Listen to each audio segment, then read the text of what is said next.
Fala, meus amigos, I'm here again. Estou aqui de novo para ministrar uma palavra para vocês. Estou voltando do trabalho mais uma vez. Esse é o momento que eu tenho aqui de meditação com Deus, de devocional, de cantar, de ter o meu momento com Deus. E eu queria compartilhar com vocês algo que eu estava pensando hoje lá no trabalho. Eu lembro que há pouco tempo agora, eu li um livro chamado Enraizado. Brené Liebster, acho que assim fala o nome dele, não lembro agora exatamente.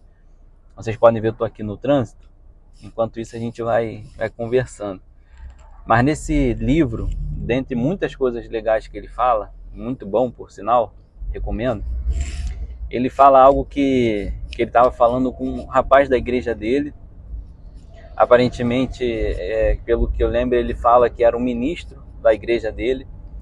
E ele perguntou para esse ministro uma dica que ele dava para os jovens, o que ele dava de palavra para os jovens, daria de palavra. E aquele ministro falou para esse pastor, falou, eu diria para essa geração que eles precisam morrer no átrio antes de querer entrar no santo lugar, antes de querer entrar no santo dos santos. E é bem legal essa frase. A princípio, quando eu li, eu não entendi muito bem, porque a gente sempre pensa em o quê? Nós precisamos acessar o santo dos santos, né? Mas logo depois ele explica essa frase que ele quis dizer, e a frase que ele usa é o seguinte: nós precisamos primeiro ser impactados por Deus antes de querer impactar a geração. E é bem legal isso que ele fala, é interessante, porque a gente vive muitas vezes numa vontade de influência, que às vezes a gente se perde nessa influência que a gente quer alcançar.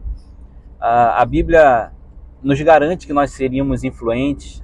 Além disso, Jesus fala para a gente ir pelo mundo e pregar o Evangelho.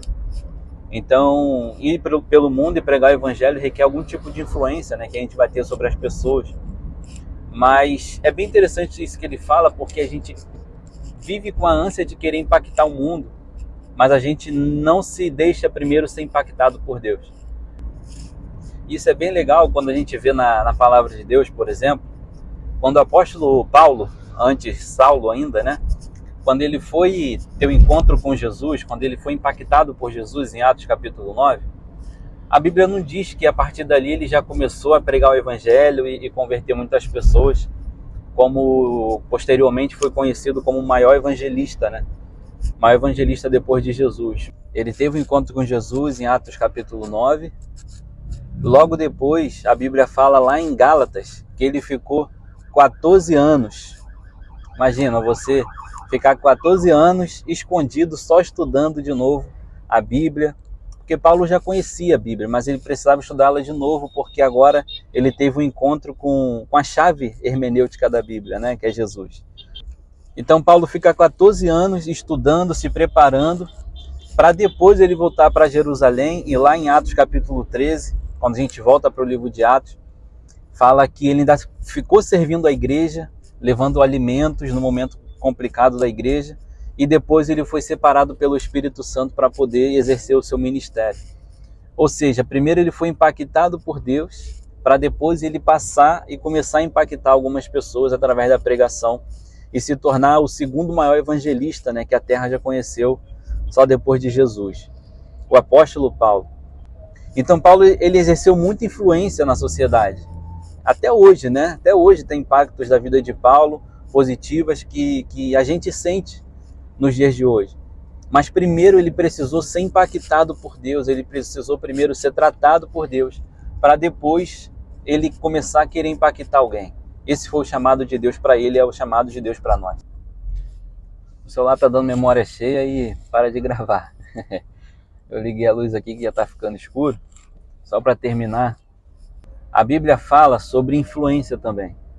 Em Ezequiel e em Oséias, eu vou botar o texto aí para vocês lerem também com calma, fala que o povo de Israel seria, na presença de Deus, eles seriam como se fosse uma árvore grande e frutífera, onde através dessa árvore as pessoas iam chegar para receber conforto, as pessoas iam chegar para serem restauradas, iam se alimentar dessa árvore, mas na condição, óbvio, de estarem na presença de Deus.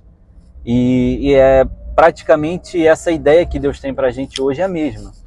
A ideia que Deus tem para a gente hoje é basicamente a mesma. Deus quer que nós tenhamos influência, mas que a nossa influência seja um reflexo da influência de Deus em nós. É isso que Deus espera da gente. Ele espera que aquilo que nós transmitimos para as pessoas, Ele quer primeiro que Ele transmita isso para a gente. Então, vamos buscar influência em Deus, sim. Eu acho que é algo saudável, acho que é algo que Deus quer, mas precisamos ter muito cuidado. Precisamos ter muito cuidado com o tipo de influência que a gente vai ter e como a gente vai exercer essa influência. Se não for enraizado em Deus, não vai dar certo, tá bom? Então fica com Deus, Deus te abençoe. Espero que esse vídeo esteja gravando agora. Valeu, tchau. Peguei o celular aqui só para falar.